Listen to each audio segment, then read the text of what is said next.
আসসালামু আলাইকুম এভরিওয়ান, আমি সুমনা। আমার চ্যানেল নতুন আরও একটি ব্লগের সাথে তোমাদেরকে ওয়েলকাম জানাচ্ছি। কেমন আছো তোমরা সবাই? আশা করছি ভীষণ ভালো আছো, সুস্থ আছো। আলহামদুলিল্লাহ, আমরাও না ভীষণ ভালো আছি। তো আজকে হচ্ছে ঈদ, সকলকে জানাই ঈদের অনেক অনেক শুভেচ্ছা, সকলকে জানাই ঈদ মোবারক। সকলের ঈদ খুব ভালো কাটুক, সকলে সুস্থভাবে ভালোভাবে ঈদ কাটাও। তো দেখো, এখন সকাল সকাল উঠে পড়েছি আর এখন বাজে হচ্ছে এই সকাল 7টার মতো। তো সকাল সকাল উঠে আমার বাবাও রেডি হয়ে গেছে আর আমার ছেলেকেও কিন্তু রেডি করে দিয়েছি। আর আমার ছেলেকে জামা পরানো, এটা হচ্ছে সব থেকে কঠিন কাজ। ও কিন্তু একদমই জামা পরতে চায় না, তাও আবার আজকে পাঞ্জাবি। তো যাই হোক, অনেক কষ্ট ওকে পরিয়ে দেওয়া হয়েছে। আর আমার বাবা ছেলে এখন বেরিয়ে গেল নামাজ পড়তে। আর আমাদের সকলের কিন্তু স্নান কমপ্লিট হয়ে গেছে। এদিকে দেখো, আমার বোন কিন্তু অলরেডি সাজতে লেগে গেছে। আর বোনের কিন্তু সাজতে অনেকক্ষণ সময় লাগে। তো ও সাজছিল আর আমি এইসব একটু ভিডিও করছিলাম। তো আমাকে বলছিল যে করিস না, দাঁড়া, সাজটা কমপ্লিট হয়ে যাক। তো ও সাজা হয়ে গেলে তারপর কিন্তু আমরা সাজবো। তো এদিকে দেখো, আমার ড্রেসগুলো সব বার করে রেখেছি। আর আমি জানি না কেন শুধু আমার রেড কালারের ড্রেস হয়ে যাচ্ছে। এটা প্রপার রেড বলা ভুল, এটা হচ্ছে মেরুন কালার। ফোনে হয়তো রেড লাগছে, কিন্তু এটা হচ্ছে মেরুন কালার। আর বোনেরটা হচ্ছে হালকা গ্রিন কালার টাইপস, এরকম একটা। তো দেখো, এদিকে আমি মোটামুটি ড্রেসটা পরে নিয়েছি, এখনও রেডি হইনি। তো চলো এবার রেডি হব। ভাবছি রেডি হওয়াটাও তোমাদের সাথে শেয়ার করি, যেহেতু আজকে প্রচণ্ড গরম। তো বেশি কিছু ইউজ করব না, হালকার মধ্যে রেডি হব, নাহলে খুব গরম, বুঝতেই পারছো। তো চলো হালকা করে একটু ফাউন্ডেশন দিয়ে নেবো। আর ফাউন্ডেশনটা আজকে আমি হাত দিয়ে অ্যাপ্লাই করছি, কারণ যেহেতু শুধু ফাউন্ডেশন অ্যাপ্লাই করব। আর বেশিরভাগটা সময় কিন্তু আমি ফাউন্ডেশনটা হাত দিয়ে অ্যাপ্লাই করি। আমার কিন্তু ব্রাশ ইউজ করতে অতটা ভালো লাগে না। আর যে বিউটি ব্লেন্ডারটা আছে ওটাও কিন্তু আমার ইউজ করতে ভালো লাগে না, যেহেতু আমি নর্মালি একটু ফাউন্ডেশন ইউজ করি। তো দেখো, এখানে ফাউন্ডেশনটা আমি ইউজ করে নিয়েছি। আর গাইস, বিশ্বাস করো, এত পরিমাণে গরম লাগছে বলার মতো না। তো হাতটা খালি। গতকাল যে চূড়াগুলো এনেছিলাম ভাবছিলাম সেগুলো পরবো, কিন্তু দেখছি যে এই ড্রেসটা কালারের সাথে অতটা যাচ্ছে না। তাই ভাবলাম যে গতবার ঈদের রোজার ঈদের যে চুড়িগুলো আমি কিনেছিলাম কোয়ার্টারে, সেই চুড়িগুলোই পরে নিই। আর জানি না কেন এই চুড়িগুলোই পরতে ইচ্ছা করছিল, তাই কিন্তু এই চুড়িগুলোই পরে নিলাম। তো চলো এবার হালকা করে একটু লিপস্টিক দিয়ে নেবো, নিয়ে কিন্তু ঝটপট করে রেডি হয়ে যাব। আর রেডি হচ্ছে, আর ভাবছি জানো, গতবার ঈদটাও রেডি হচ্ছিলাম, কত ভালোভাবে কাটিয়েছিলাম। গতবার ঈদটা কত সুন্দর দুজনে কাটিয়েছিলাম দেখো। আর আজকে ঈদে দেখো আমি কোথায় আর আমার হাজব্যান্ড কোথায়। তো এইভাবেই আমাদের জীবনটা চলতে থাকবে। কখনো সাথে পাবো, কখনো সাথে পাবো না। কোনো অনুষ্ঠানের সাথে পাবো, কোনো অনুষ্ঠান একা কাটাবো। তো চলো, কি আর করা যাবে। তো দেখো, এদিকে আমি তোমাদের সাথে কথা বলতে বলতে এদিকে আমি রেডি হয়ে গেছি। আর এই যে হচ্ছে এটা আমার ফুল লুক।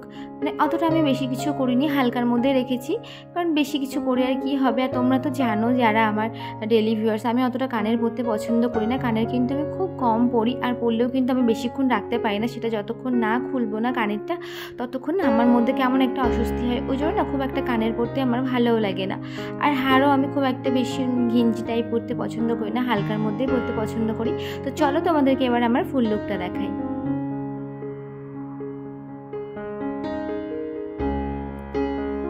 তো তোমরা কিন্তু অবশ্যই কমেন্ট করে জানাবে যে আমার ফুল লুকটা কেমন হয়েছে, আমার ঈদ লুকটা তোমাদের কেমন লেগেছে। আর এদিকে দেখো, আমার বোনেরও কিন্তু সাজ কমপ্লিট হয়ে গেছে, আর বোনকেও কিন্তু দেখতে ভীষণ সুন্দর লাগছে। তো চলো আমার বোনের ফুল লুকটা তোমাদেরকে দেখাই।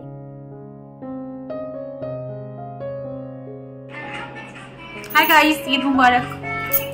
আমাদের তরফ থেকে তোমাদের সকলকে জানাই ঈদ মুবারক। সকলে ঈদ খুব ভালো করে কাটাও, খুব আনন্দ করে কাটাও, খুব মজা করে কাটাও। আর আমরা দুজনে কিন্তু সেম ড্রেস পরেছি, মজা হচ্ছে না। তো তারপর গতকাল রাতে যে মালাগুলো বানিয়ে রেখেছিলাম, মালা গাজরা যেটাই বলতে পারো, তো সেগুলো এখন হাতে পরে নিচ্ছি। আর এটা একটা সমস্যা হচ্ছে কি, কাল তো তোমাদেরকে বলেছিলাম যে ফুলের পাপড়িগুলো খুব একটা ভালো ছিল না, তাও না সঙ্গে সঙ্গে ছাড়িয়ে আবার মালা গাঁথার পর কিন্তু ফ্রিজের ভিতর রাখা হয়েছিল। তা আছে কোনো রকম ঠিকঠাক, খুব একটা ঠিকঠাক নেই, কোনো রকম আছে পরার মতো। তো বোন আমারটা বেঁধে দিয়েছিল, আমি বোনেরটা বেঁধে দিচ্ছি। আর এই গাজরাটার একটা সমস্যা হচ্ছে, যেটা হচ্ছে এই গাজরাটা যেহেতু এই সরু সুতোটা দিয়ে গাঁথা হচ্ছে না, তো বাঁধার পর না একটু ঢিলে মতো হয়ে যাচ্ছে। তো ওটা একটা প্রবলেম হচ্ছিল। তো যাই হোক, অনেক কষ্ট করে এটাকে ঠিক করা হয়েছে। তো দেখো, ফাইনালি আমাদের দুই বোনের সাজ কমপ্লিট হয়ে গেছে। আমার মেজো বোন কিন্তু এখনও স্নান করছে, ওর এখনও কিন্তু রেডি হওয়া হয়নি। ও স্নান করে এসে তারপর কিন্তু রেডি হবে। তাই ও যেহেতু স্নান করছে, তাই ভাবলাম আমরা দুই বোনে কিন্তু রেডি হয়নি। তো এবার যাবো আমরা একটু নিচে গিয়ে একটু ফটো তুলবো, একটু ঘুরবো, তারপর কিন্তু আবার উপরে চলে আসবো। তো তোমরা কিন্তু অবশ্যই জানিও আমাদের দুই বোনকে কেমন লাগছে আর আমাদের সাজটা কেমন হয়েছে আর আমাদের ড্রেসটাও কেমন হয়েছে সেটাও কিন্তু অবশ্যই কমেন্ট করে জানাবে। জানো তো ছোটোবেলাতে না ঈদ নিয়ে কত মাতামাতি হতো, কত আনন্দ হতো। এখন না সেই জিনিসগুলো আর হয় না। সময়ের সাথে সাথে না মানুষের সব কিছু চেঞ্জ হয়ে যায়।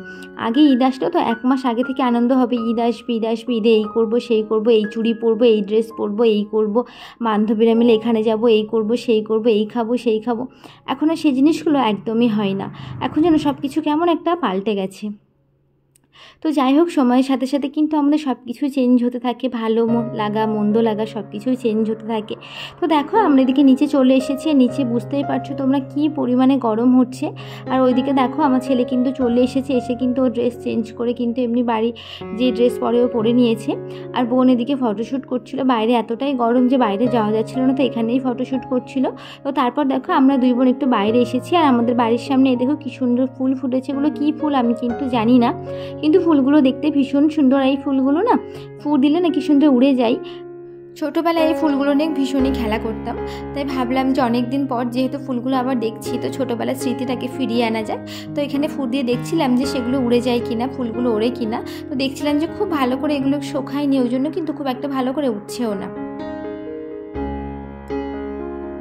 তো তারপর বোন আমাকে দেখো ভিডিও বানিয়ে দিচ্ছিল 2-1টা, কিন্তু এতটাই রোদ যে ঠিকঠাক করে ভিডিওটা বানাতেই পারছিলাম না। তো তারপর আমি বোনকে বললাম যে তুই এবারে আয়, তোকে 2-1টা ভিডিও বানিয়ে দিই। তো বোন আসলে ওকে 2-1টা ভিডিও বানিয়ে দিচ্ছিলাম। আর এতটা গরম বলার মতো না। তো দেখো উপরে চলে এসেছি, এতটা গরম লাগছিল থাকা যাচ্ছে না, তাই ভাবছি যে একটু জল খেয়ে নিই। আর সকাল থেকে কিন্তু আমরা কেউ এখনও কিছু খাইনি, তো এবার চলো কিছু খেয়ে নেওয়া যাক।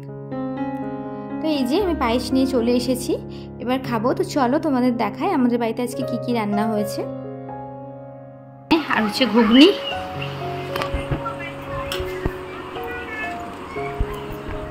এই যে গাইস আমাদের বাড়িতে রান্না হয়েছে আজকে ঘুগনি, আর এটা হচ্ছে মাটন ঘুগনি আছে, আর এটা হচ্ছে সিমাই, আর এটা হচ্ছে গোবিন্দভোগের পায়েস।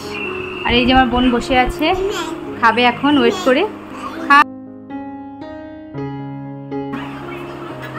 এই যে বোন এখন টেস্ট করবে, এটা আমাদের মাস্টার শেফ। কেমন হচ্ছে? আমার ছেলে টেস্ট করবে, করো টেস্ট করো, আরিয়ান টেস্ট করো।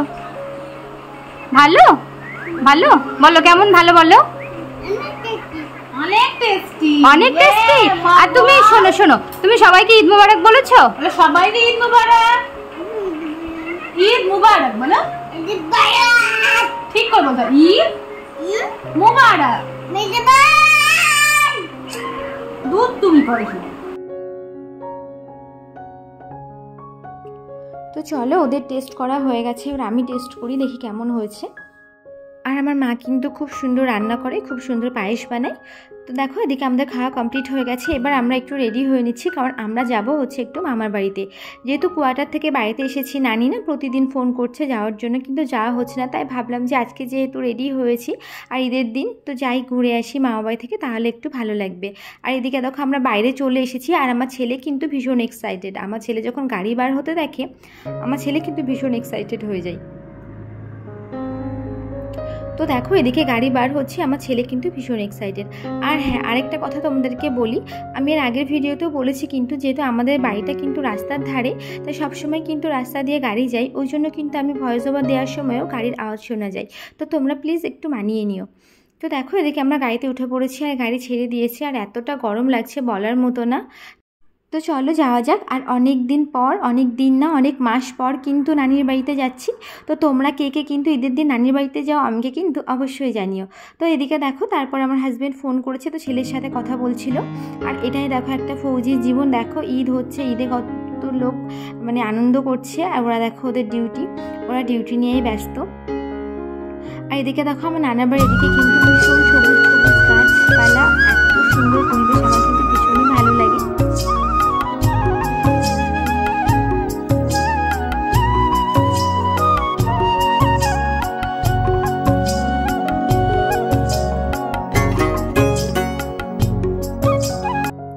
চারিদিকে কিন্তু চাষবাস হয় দেখতে কিন্তু ভীষণ সুন্দর লাগে। আর এই দেখো এই স্কুলটাতে কিন্তু আমি ছোটোবেলায় পড়তাম, মানে আমি নার্সারি থেকে এই স্কুলটাতেই পড়তাম। স্কুলটা কিন্তু সেই রকমই আছে, কিন্তু আমরা দেখো কত বড় হয়ে গেছি, আমাদের জীবনটা কত পরিবর্তন হয়ে গেছে, তাই না? কত স্মৃতি জানো এই স্কুলটাতে। এখান দিয়ে হেঁটে হেঁটে বাড়িতে যেতাম, এখানে একটা আইসক্রিমের মানে কারখানা ছিল, সেখানটা থেকে আইসক্রিম খেতাম। সেই সব দিনগুলো কোথায় যেন চলে গেল। তো দেখো ফাইনালি আমরা চলে এসেছি মামার বাড়িতে। তো মামার বাড়িতে এসে দেখছি নানি নামাজ পড়ছে, আর মামি এদিকে দেখছি চালের আটার রুটি বানাচ্ছে। আর এই চালের আটার রুটি খেতে কিন্তু আমার ভীষণ ভালো লাগে। আর ঈদের দিন কিন্তু আমাদের মুসলিম বাড়িতে প্রায়ই এই চালের আটার রুটি হয়ে থাকে। আমার রুটির মধ্যে সবথেকে বেশি ভালো লাগে কিন্তু চালের আটার রুটি খেতে। আর চালের আটার রুটি বানাতেও কিন্তু প্রচণ্ড কষ্ট, জানো তো, প্রচুর মানে কি বলবো, এর পেছনে পরিশ্রম করতে হয়, তারপরেই কিন্তু এই রুটিটা তৈরি করা যায়। তো এসে দেখছি মামি বানাচ্ছে, তাই আমি একটু ক্লিপ নিয়ে নিলাম, নিয়ে তোমাদের সাথে একটু শেয়ার করে দিলাম। আর মামির সাথে একটু গল্প করছিলাম।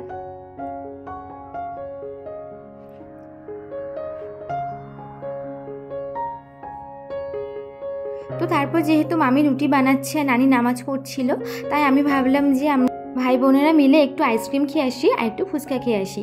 তার জন্য দেখো আমরা বেরিয়ে পড়েছি। আর মামা বাড়িতে এলে কিন্তু এই বাচ্চাগুলোর সাথে ভীষণ আনন্দ হয়, যেন মনে হয় যেন সে বাচ্চা বেলাটাতেই ফিরে গেছি। নাহলে বাড়িতে তো আমরা 3 বোন আছি, আমাদের বাড়িতে সেরকম বাচ্চাও নেই, আছে আমার ছেলে, ওই টুকটুক করতে থাকে। আর এই মামা বাড়িতে আসলে কিন্তু এই মামার ছেলেরা, মাসির ছেলেরা, এদের সাথে কিন্তু ভীষণ মজা হয়। তো দেখো আমরা এখন চলে এসেছি হাঁটতে হাঁটতে। তো এখানে এসে দেখছি যে আইসক্রিম নেই, লেবু জল রয়েছে আর হচ্ছে ফুচকা রয়েছে। তো যেহেতু আজকে প্রচণ্ড গরম পড়েছে, তাই আমি ভাবলাম যে আমি ফুচকা খাবো না, আমি একটু লেবু জল খাবো।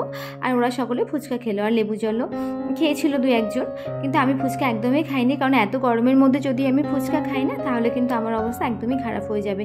তো আমি একটু লেবু জল খেয়েছিলাম, আর সাথে আমার ছেলেও কিন্তু একটু লেবু জল খেয়েছিল। আর এতটা গরম পড়ছে যে লেবু জলের ভিতরে যে বরফটা থাকে সেটা কিন্তু একদমই জল হয়ে গেছিলো, কিন্তু খেতে বেশ ভালো লাগছিল।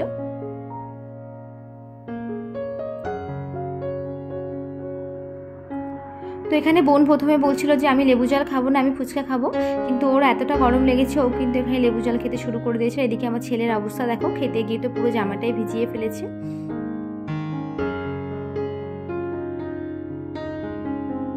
তো তারপর ওরা ফুচকা খেয়ে নিল। ফুচকা খাওয়ার পর আমরা আবার সকলে বাড়ির দিকে রওনা হলাম।